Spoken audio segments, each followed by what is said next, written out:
पिछले सप्ताह में कहाँ तक हम लोग का हुआ था, याद है? लैटेंट हीट हो गया था, उससे रिलेटेड जो दोनों क्वेश्चन था कि why ice causes more cooling effect, वो भी हो गया था, और steam causes more severe burning, ये भी हो गया था, दोनों हो गया था ना? Yes sir.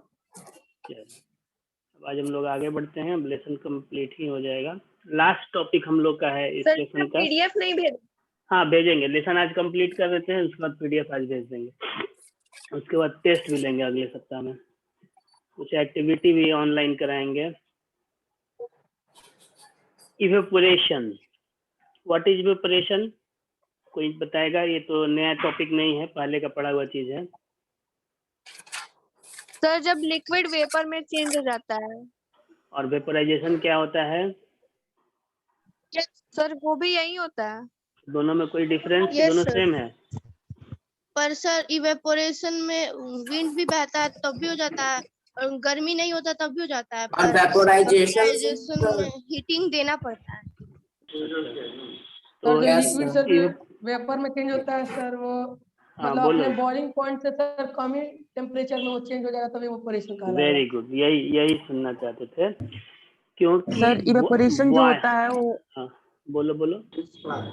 सर इवेपोरेशन जो होता है जैसे कि कोई सरफेस पे होता है, लेकिन अगर वेपोराइजेशन जो होता है उसको हम लोग को हीट करना पड़ेगा, एक्सटर्नल हीट सप्लाई करना पड़ेगा, अलग से हीट देना पड़ता है।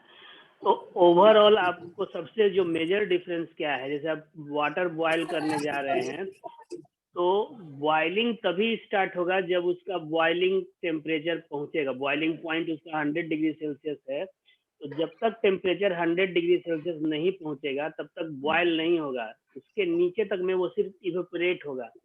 इवेपोरेशन क्या है? Evaporation is a physical process. It is not a chemical process. It is a physical process in which a liquid changes into its vapor state below its boiling point. यानी कि boiling point तक पहुंचने से पहले जो liquid से vapour में change होने का प्रोसेस है, दैट इज कॉल्ड इवेपोरेशन। ठीक है, अब ये अलग चीज बोलना कि वो हीट नहीं लेता है, ये गलत है। ये लोअर क्लास में चलेगा कि उसमें हम लोग को हीट नहीं, हाँ अलग से देना नहीं पड़ता, लेकिन वो हीट लिए हुए बिना लिक्विड वेपर में चेंज नहीं हो सकता है। हो सकता है क्या?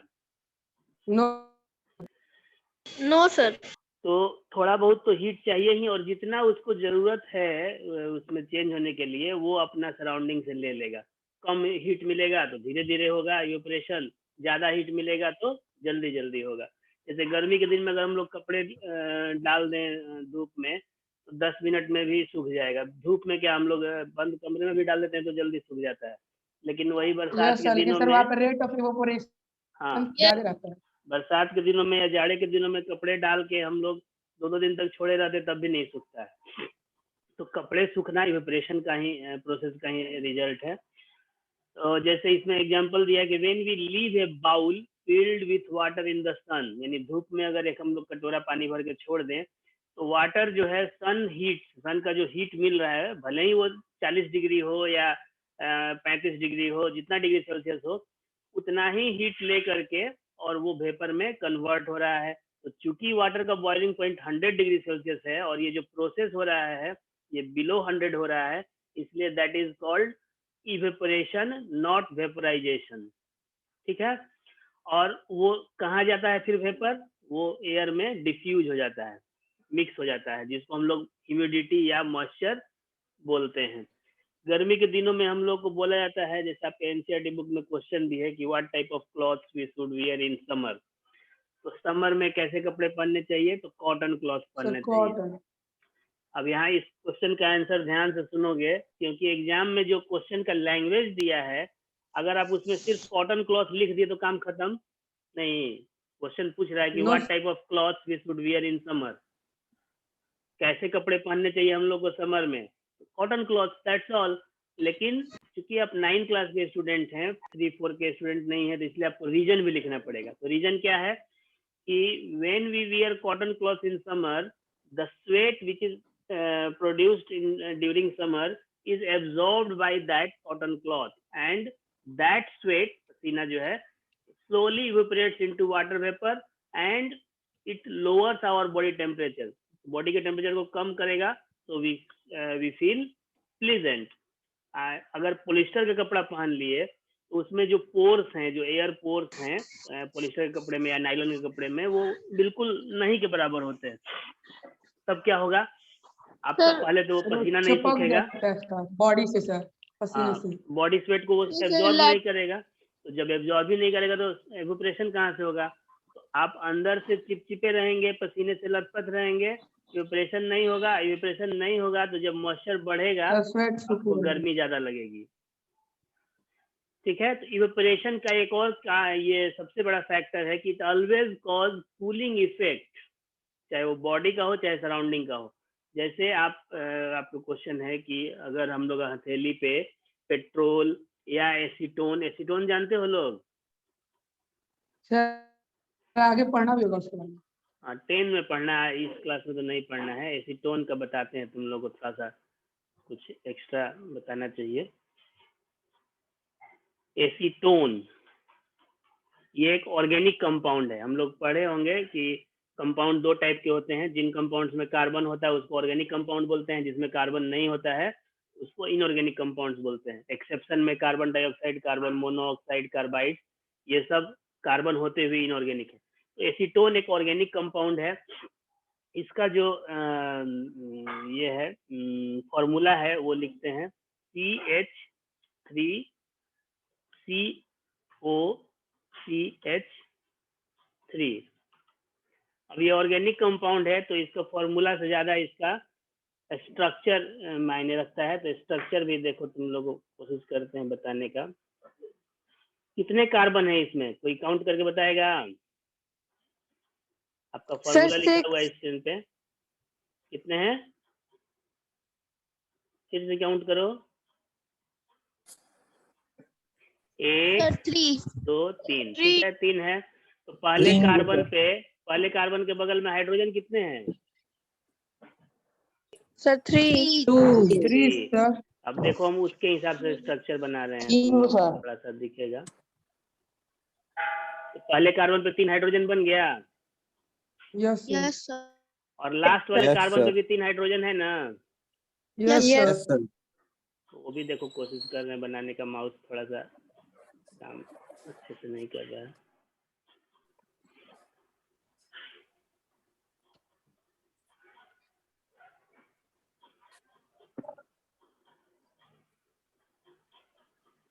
बन गया 3 हाइड्रोजन. Yes sir. और कुछ छूट रहा है? यस सर, वो छूट रहा है ऑक्सीजन. बीच का वो छूट रहा है.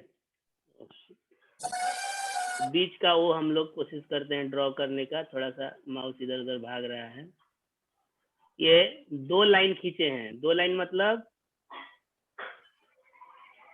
अब देखो इसमें जितने लाइंस आपको दिख रहे हैं ना, जैसे कि ये 1 2 3 इधर 4 5 6 7 8 लाइन और एक डबल लाइन. ये जो लाइंस हैं ये बॉन्ड्स को, केमिकल बॉन्ड्स को दिखा रहे हैं. तो ये सारे सिंगल लाइन है, नहीं सिंगल बॉन्ड. ये डबल लाइन है, नहीं कि डबल बॉन्ड. तो आपको CH3 CO CH3 यही एसीटोन. ये तो हो गया इसका फॉर्मूला, नाम और स्ट्रक्चर. अब इसका यूज क्या है? गर्ल्स ज्यादा इसको समझेंगे. नेल पॉलिश रिमूवर यूज करते हैं आप लोग? यस. No sir. नहीं ये करते हैं. घर पे कोई मम्मी यूज करती होंगी ना? Yes sir. हाँ, तो उसको कभी अगर स्किन पे गिरता है तो ठंडा ठंडा लगता है? Yes, sir. जहाँ पे गिरता है वहाँ और पे छट जाता है तो सर कभी कभी लगा भी देता है. Yes sir. हाँ, नहीं लगाना Yes, चाहिए. ओठ फटने में नहीं लगाना चाहिए क्योंकि वो हार्मफुल केमिकल है. सर जब वो एसीटोन का बना होता.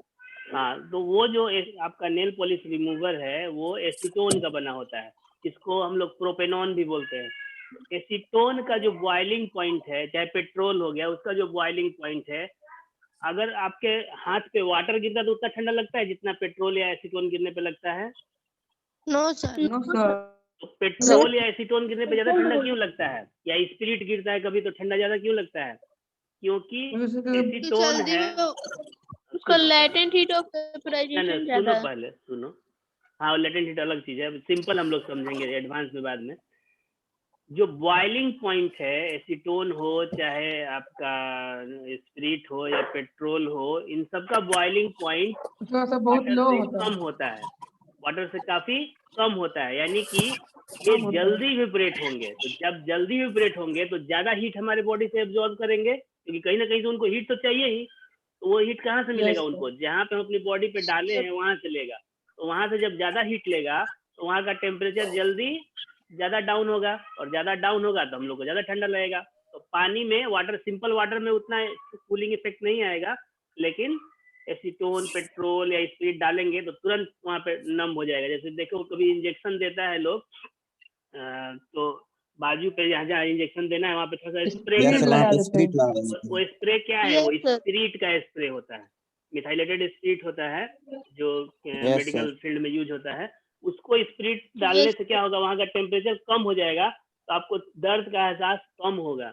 जैसे आप ठंडे में देखोगे घुटने अंगूठे में चोट लग गई चलते चलते, तो दर्द उस समय नहीं होता, थोड़ी देर बाद होता है। तो इसीलिए इंजेक्शन देते समय थोड़ा सा स्प्रे किया जाता है, ताकि वहां पे चोट लग जाता है या कट जाता है तो स्प्रिट लगाया जाता है। हाँ। तो यहाँ तक क्लियर? ये आप लोग स्क्रीनशॉट ले लो एसीटोन का फॉर्मूला और ये सब का, क्योंकि फिर वो हम डिलीट करने वाले हैं। हटाएं इसको।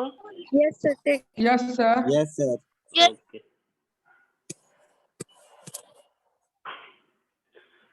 अब आते हैं फैक्टर्स अफेक्टिंग इवेपोरेशन, यानी इवेपोरेशन किन किन, इवेपोरेशन का जो रेट है, जैसे हम बताए कि वाटर का इवेपोरेशन स्लो होता है, पेट्रोल का इवेपोरेशन फास्ट होता है। तो ये जो रेट ऑफ इवेपोरेशन है ये किन किन चीजों पे डिपेंड करता है? तो सबसे पहला है temperature.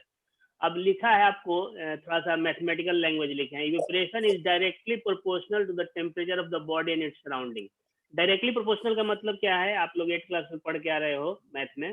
Yes sir, yes sir. जब पहला क्वांटिटी बढ़ेगा तो दूसरा क्वांटिटी बढ़ेगा। हाँ, दोनों क्वांटिटी अगर सेम रेशियो में बढ़ेंगे एक साथ, सेम रेशियो में घटेंगे तो that is called direct variation या डायरेक्ट अगर प्रोपोर्शन। टेम्परेचर बढ़ेगा तो इवेपोरेशन बढ़ेगा, Yes. टेम्परेचर घटेगा तो इवेपोरेशन घटेगा।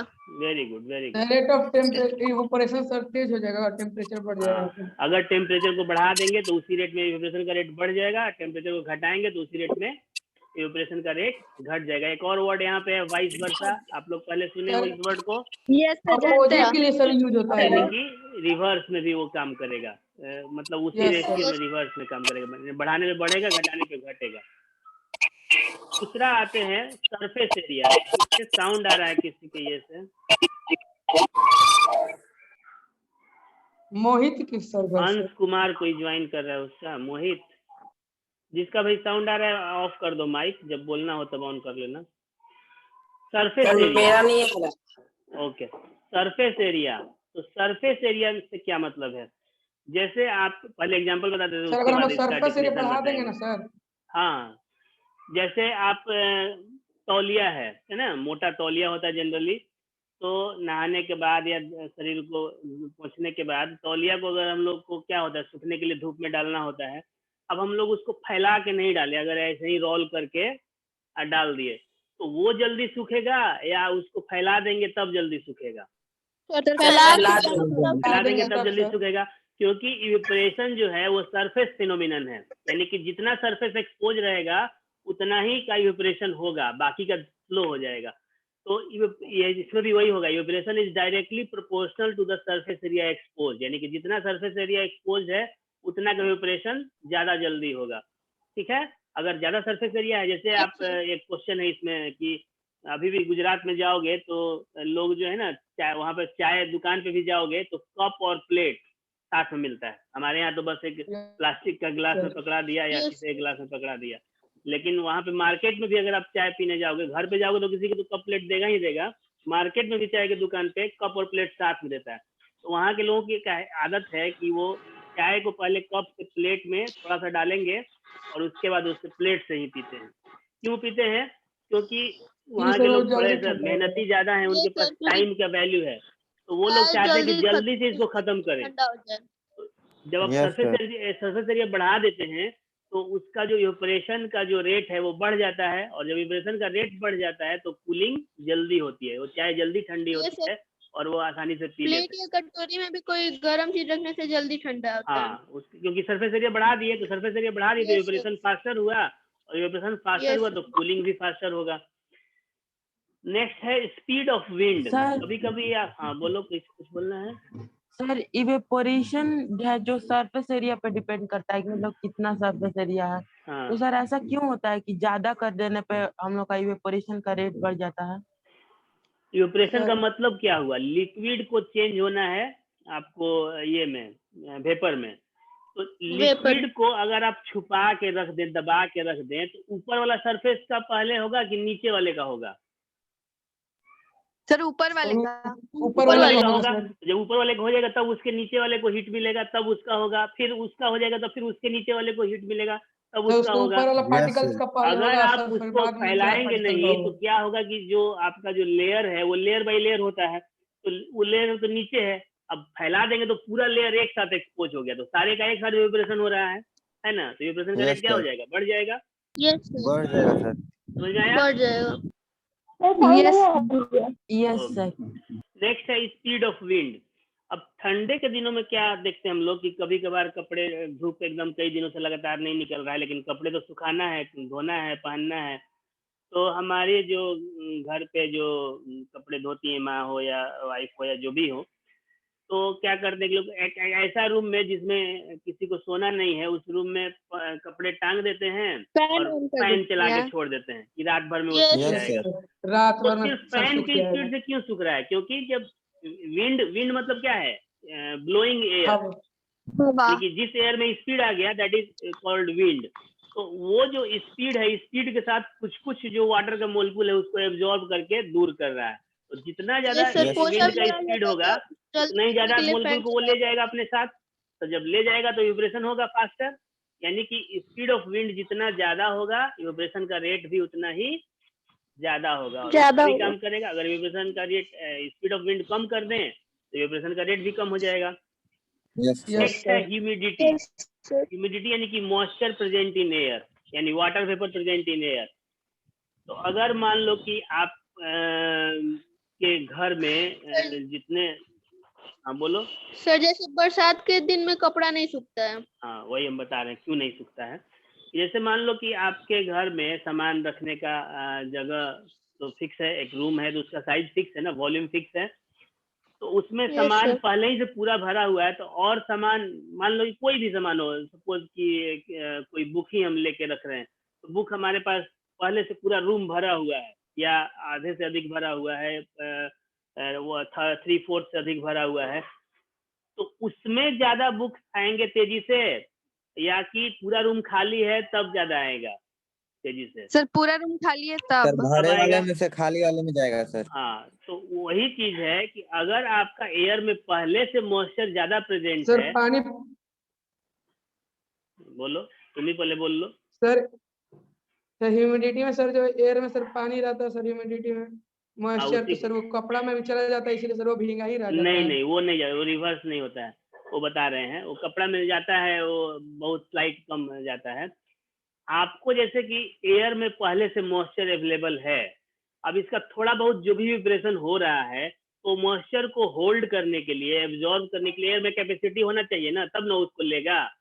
उसके पास पहले ही से भरा हुआ है, डॉक्टर के आप नंबर लगाने जा रहे हो, उसके पहले ही से मरीज का नंबर भरा हुआ है, तो आपको पेशेंट को और लेगा, अपने एडमिट करेगा? No sir. नहीं करेगा। तो वही चीज है यहाँ पे भी कि एयर में पहले से जितना मॉइस्चर चाहिए उतना लगभग पहले से फिल है, तो वो और मॉइस्चर Yes, को sir. एब्जॉर्ब करेगा? नहीं करेगा, धीरे धीरे करेगा। No, sir. जैसे जैसे खाली होता जाएगा इधर का, वैसे वैसे आगे से लेते जाएगा। तो क्या होगा अगर ह्यूमिडिटी ज्यादा है एयर में, इवेपोरेशन का रेट क्या होगा? बढ़ेगा कि घटेगा? कम होगा। घटेगा। सर कम होगा, और घटेगा। अगर humidity The rate come of है, evaporation less हो जाएगा। ह्यूमिडिटी कम है यानी कि पूरा ड्राइड है एकदम, ह्यूमिडिटी लगभग नहीं के बराबर है, तब मॉइस्चर आते जाओ जितना आना है ना, तो इवेपोरेशन का Yes, रेट बढ़ जाएगा। और लास्ट पॉइंट है, ये आपके बुक में शायद नहीं दिया हुआ है, boiling point of the liquid. जिसका बॉइलिंग पॉइंट ज्यादा होगा उसका इवेपोरेशन स्लो होगा, और जिसका बॉइलिंग पॉइंट कम होगा उसका इवेपोरेशन का रेट फास्ट होगा। हम लोग डिस्कस कर चुके हैं। अब एक क्वेश्चन है आपके बुक में, एक क्वेश्चन आपके बुक में दिया हुआ है कि on the desert cooler cools better on a hot dry day. Question फिर से सुनो. A desert cooler cools better on a hot dry day. यानी कि ऐसा दिन जब टेम्परेचर भी बहुत ज्यादा गर्मी हो और मॉइस्चर बिल्कुल नहीं हो, एकदम ड्राई दिन भर, मैंने बादल का नामो निशान नहीं है आसमान में, उस समय आपका डेजर्ट कूलर अच्छा काम करता है, कूलिंग इफेक्ट ज्यादा होता है. क्यों होता है? सबसे पहले ये जानो कि डेजर्ट कूलर क्या होता है. जैसे हम लोग बहुत सारे लोगों को मालूम भी होगा, बहुत सारे लोगों को नहीं भी मालूम होगा. कूलर खरीदना है तो गए मार्केट में, जो सुंदर कूलर लगा पूरा बता दिया कि ये है बहुत पावरफुल मोटर है, ये है वो है, खरीद के लेके चले आए हम लोग और रूम में रख दिए कूलर को. और रूम चारों तरफ, क्योंकि रात में जनरली हम लोग सोते हैं तो अपना रूम का दरवाजा जो बंद करके सोते हैं, तो रूम बंद कर दिए, खिड़की उड़की सब बंद कर दिए, कूलर चला दिए. अब उसका कूलर तो बहुत अच्छा है, लेकिन वो कूलिंग का जो उसका प्रोसेस है वो अच्छा नहीं होगा, कितना भी महंगा हो. क्यों नहीं होगा? क्योंकि क्योंकि आपका सर जो एयर आएगा ही नहीं बाहर से. ये सर एयर पास होगा तब तो पहले तो वो बाहर से एयर नहीं ले रहा है. दूसरा चीज क्या है कि रूम फिर का सर जो जो एयर गर्म को वो हवा है ठंडा सर कर रूम का, रहा वही है सर उसको और उसको वेपर में बदल के कहाँ छोड़ रहा है? रूम में ही छोड़ रहा है. तो क्या Yes, होगा? sir. मॉइस्चर जो है वो आपको रूम में बढ़ते जाएगा, और जब मॉइस्चर बढ़ेगा तो क्या होगा? इवेपोरेशन का रेट कम हो जाएगा. इवेपोरेशन का रेट कम होगा तो कूलिंग Yes, इफेक्ट sir. भी कम हो जाएगा, है ना. अब हॉट डेजर्ट कूलर कैसे काम करता है? देखोगे कि उसमें 3 तरफ से जाली लगा होता है. एक साइड जो आगे Yes, साइड sir. है उसको छोड़ के बाकी 3 साइड में Yes, जाली sir. खस लगा होता है, पैड्स लगे होते हैं. उन पैड पे पंप Yes. के थ्रू पानी गिरता है. जो कूलर में पानी भरते हैं हम लोग, वो उसमें एक पानी सबमर्सिबल ऊपर पंप से. होता है, उस पानी को खींच के ऊपर से उस पे गिराता है. तो वो जब पानी गिरता है वो पैड गीला हो जाता है. अब वो जो गर्म हवा उस पैड से होकर गुजरता है, तो गर्म हवा वो ठंडी हो अंदर जाती है, जाके सर ठंडा हो वो जाता वाटर का है. Yes, sir. इवेपोरेशन होता है ठंडा हो और वो हवा ठंडी हो जाती है, और वो ठंडी हवा फिर वो रूम में छोड़ता है. तो अगर हम लोग कूलर को खिड़की से बाहर लगाएं और खिड़की खोल के इसमें, तो बाहर से वो गर्म हवा लेगा और अंदर में ठंडा हवा देगा, तो उसका कूलिंग इफेक्ट ज्यादा होगा. तो हॉट ड्राई डे में क्या होता है, इसमें आंसर कैसे लिखेंगे? आपका आंसर मालूम भी है, लेकिन अगर सही ढंग से नहीं लिख रहे हैं तो मार्क्स कम मिलता है. उसमें लिखना क्या है कि on A hot dry day, hot यानी कि temperature is high and dry यानी कि humidity is very low. So on a hot dry day, the temperature is very high and humidity is very low. So both the factors increase the rate of evaporation. Both the factors increase the rate of evaporation. So more evaporation means more cooling. That is why a desert cooler cools better on a hot dry day. ऐसे ही answer लिखना है. इसको लिख लोगे नहीं, अगर एक बार में होगा, याद रहेगा, तो वीडियो हम भेजेंगे तो उससे सुन के भी लिख लोगे, क्योंकि इस क्वेश्चन का Sir. ये Yes, क्वेश्चन sir. इंपॉर्टेंट है और ये आएगा ही एग्जाम में. तो इसको आंसर एकदम सही से. अब बहुत सारे बच्चे लिख देते हैं कि इवेपोरेशन ये होता है, या कुछ भी कुछ उल्टा सीधा लिख देते हैं, तो वो टू द पॉइंट आंसर होना चाहिए. ठीक है, यहाँ तक और किसी को कोई प्रॉब्लम? Sir No, sir. जैसे कि अभी आपने बताया तो उसमें हाँ. आपने थोड़ा शॉर्ट ही में बता दिया. तो जैसे हाँ. मैं अगर एक्सप्लेन करने के लिए कहा, तो जैसे आपने वो एक्सप्लेन किया था कि वो ऑब्जॉर्व करता है, उसके बाद उसको इवेपोरेट करता है, तो सर हाँ, वैसे तो भी लिख वो सकते हैं बढ़ा उतना सकते हैं एक्सप्लेन में. आप, क्योंकि ये क्वेश्चन जो है ना 2 या 3 मार्क्स का आता है. अगर यही क्वेश्चन 5 मार्क्स का आएगा तो आप उसमें लिखोगे वर्ड्स जोड़ द देंगे. Temperature is high so it increases the rate of evaporation, the humidity is very low यानी it means it can absorb more और more amount of water vapour, so rate of evaporation will increase. तो वो तो आपके ऊपर है. जब आपके पास कंसेप्ट है और क्वेश्चन का मार्क्स बढ़ गया तो आप उसको थोड़ा सा और एक्सप्लेन कर दो. क्या? Yes sir. Yes, yes sir. Sir. Yes, sir. चलो आगे बढ़े. Yes Yes, sir. Yes, sir. अब आपको कुछ ये सब क्वेश्चन है. Sprinkling water on roof. गर्मी के दिन में आजकल तो लोग छत पे सोते नहीं हैं, लेकिन हम लोग जब छोटे थे, अभी भी कभी कभी लाइट नहीं रहती है, एकदम बैटरी भी डाउन हो गया इन्वर्टर का, तो फिर लास्ट सर में सोने वही से उपाय पहले है. छत पर सर पानी. हाँ, तो शाम ही से हम लोग क्या करते थे, क्योंकि हम लोग जब छोटे थे तो उस समय बिजली की स्थिति बिहार में बहुत बुरी थी और इन्वर्टर बैटरी उस समय होता नहीं था. तो हम लोग शाम में ही 6 बजे से 2-3 राउंड जाके छत पे पानी डालते थे. तो छत पे पानी डालने से क्या होता था कि जैसे वो जमीन का जो सरफेस है गर्म है, तो उसका हीट को एब्जॉर्ब करके वो वाटर इवेपोरेट हुआ, तो वो ठंडा हो गया. जो सरफेस है छत का वो ठंडा हुआ, एक बार ठंडा हुआ, फिर और डाले और ठंडा हुआ. तो इस तरह से करके सोने से पहले तक 9 बजे से पहले तक में वो पूरा ठंडा हो जाएगा छत। तो इस पे भी इवेपोरेशन का ही फैक्टर काम करता है। एसीटोन और spray alcohol nail polish removal हम लोग डिस्कस कर चुके। Wearing cotton cloth in summer भी डिस्कस कर चुके। एक और क्वेश्चन है, water droplets on outer side of a glass tumbler. जैसे शीशे का ग्लास है या स्टील का भी ग्लास होता है, तो जब इसमें कोई ठंडा पानी हम लोग डालते हैं, चिल्ड वाटर, तो ग्लास के अंदर पानी डाले, लेकिन ग्लास के बाहर चारों तरफ वाटर के ड्रॉपलेट्स, पानी की छोटी छोटी बूंदे आ जाती हैं, तो ग्लास लीक Yes, कर रहा sir. है। Yes sir. नो या सर, वो कार हवा में में हम सर लोग बैठे हुए ह्यूमिडिटी जो हैं, रहता है ना बाहर सर। बारिश हो रही है और अंदर में कार के अंदर का जो शीशा है, शीशा बंद है क्योंकि बारिश हो रही है, तो शीशा तो बंद करेंगे ही। तो अंदर के जो शीशा का जो इनर लेयर है, उस पर भी वाटर ड्रॉपलेट्स आ जाते हैं। वो क्यों होता है? Yes, sir. वो भाप ऐसा जैसा। इसलिए होता है कि आपका अगर ग्लास के केस में देखें तो ग्लास के बाहर वाटर वेपर है, एयर में सर मॉइस्चर उसका है। हीट और सर अगर वो ले लेता है। हाँ, पहले हमको बोलना, Yes, उसके sir. बाद तुम बोलना। Observe. तो वो जो चाहे वो ग्लास के बाहर हो चाहे गाड़ी के अंदर हो, वाटर वेपर तो है, मॉइस्चर तो है। तो जब ग्लास केस लेते हैं तो अंदर में पानी डाले, तो क्या हुआ, अंदर का टेम्परेचर कम हुआ, तो इसका जो सरफेस है ग्लास का वो भी ठंडा हुआ, यानी उसका भी टेम्परेचर कम हुआ। तो जब टेम्परेचर कम हुआ तो वो वाटर जो है वेपर से कंडेंस होकर के क्या में बदल गया, वाटर ड्रॉपलेट। वेपर। और सेम चीज गाड़ी के केस में भी है, बाहर का टेम्परेचर कम हुआ, अंदर में वाटर वेपर है, तो अंदर का वाटर वेपर का टेम्परेचर कम हुआ तो कंडेंस होकर के वाटर ड्रॉपलेट्स में चेंज हो गया। ठीक है, हाँ बोलो, अभी तुम लोग कुछ बोलना है, ऐड करना है इसमें? नो सर, वही नो बात है सर। जो आप कहें। चलो ठीक, अब आते हैं लास्ट पॉइंट, के बाद क्वेश्चन आंसर हम लोग कल करेंगे। Difference between boiling and evaporation. कोई सलोनी कुमारी है, बार बार इसका कनेक्ट हो रहा है, डिस्कनेक्ट हो रहा है 9J की। तो सबसे पहला डिफरेंस क्या है कि बॉइलिंग जो है एक सर्टेन टेम्परेचर पे होगा, that is why boiling point is there. तो boiling takes place at a particular temperature, but evaporation takes place at any temperature below the boiling point. वो 10 डिग्री सेल्सियस पे भी हो सकता है, 40 पे भी हो सकता है, 50 पे भी हो सकता है, 90 पे भी हो सकता है, लेकिन बॉइलिंग वाटर का जब भी होगा तो 100 डिग्री सेल्सियस पे ही होगा। दूसरा क्या है कि boiling does not cause cooling effect. कभी देखें कि गर्म पानी खौल रहा है तो उससे कूलिंग इफेक्ट प्रोड्यूस हो रहा है? नहीं नो होगा। No, sir, sir. कभी लेकिन नहीं। इवेपोरेशन No, में sir. हमेशा कूलिंग इफेक्ट होगा।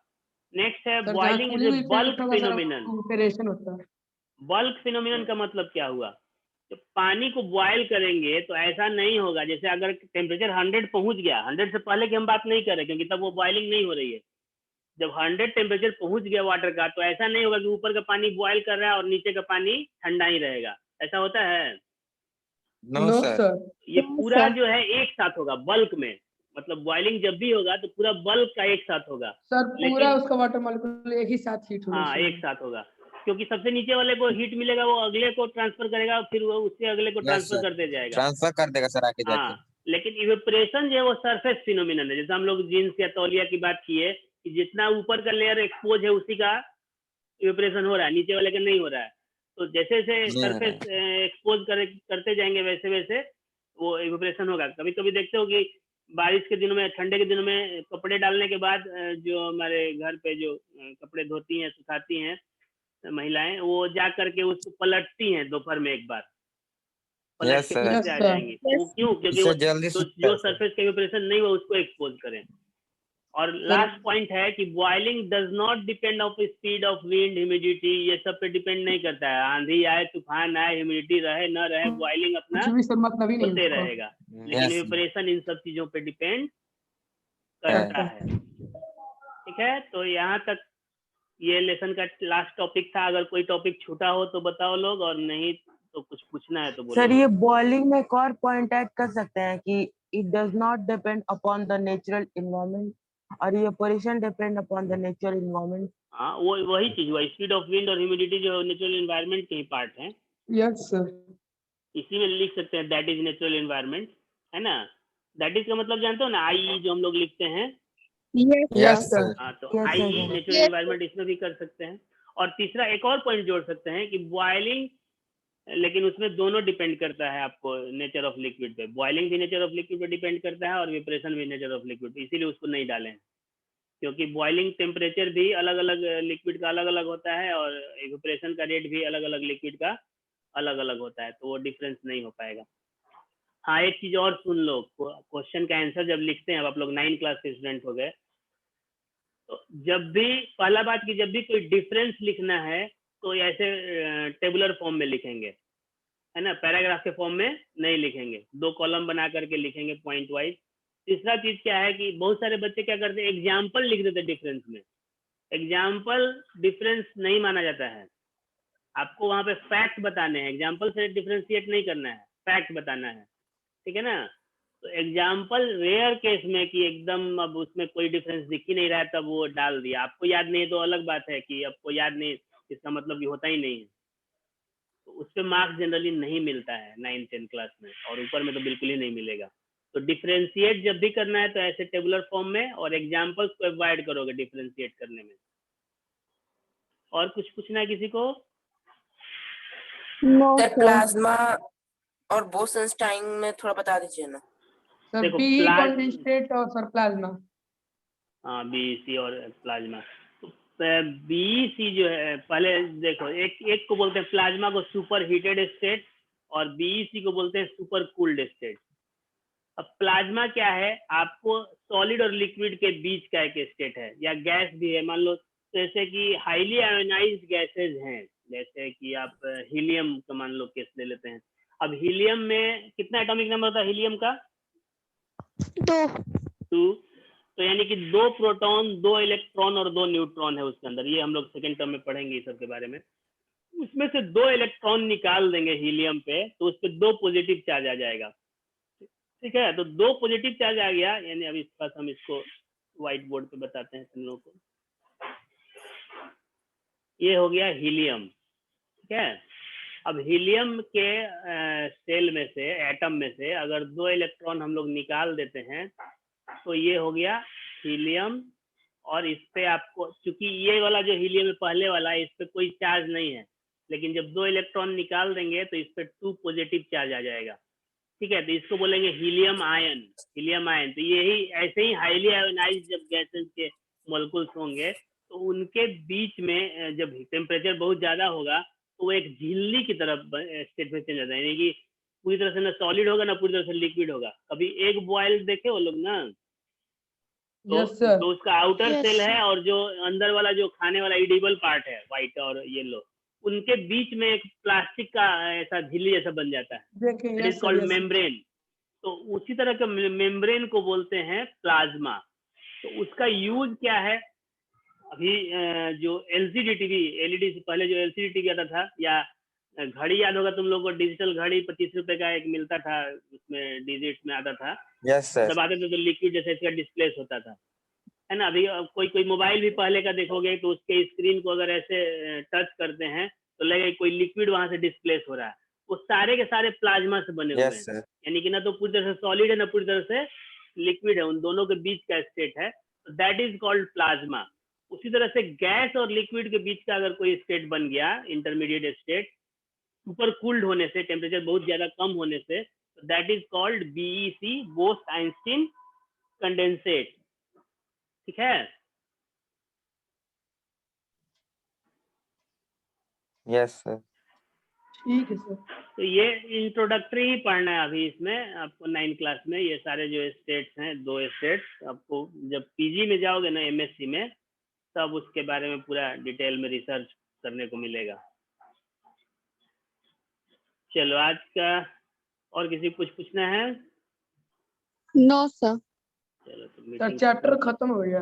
हाँ, चैप्टर खत्म हो गया। कल हम लोग क्वेश्चन आंसर डिस्कस करेंगे, आज ही पीडीएफ भेज देंगे हम। यस सर, आज भेज दिए सर। चलो, ओके सर, बाय सर।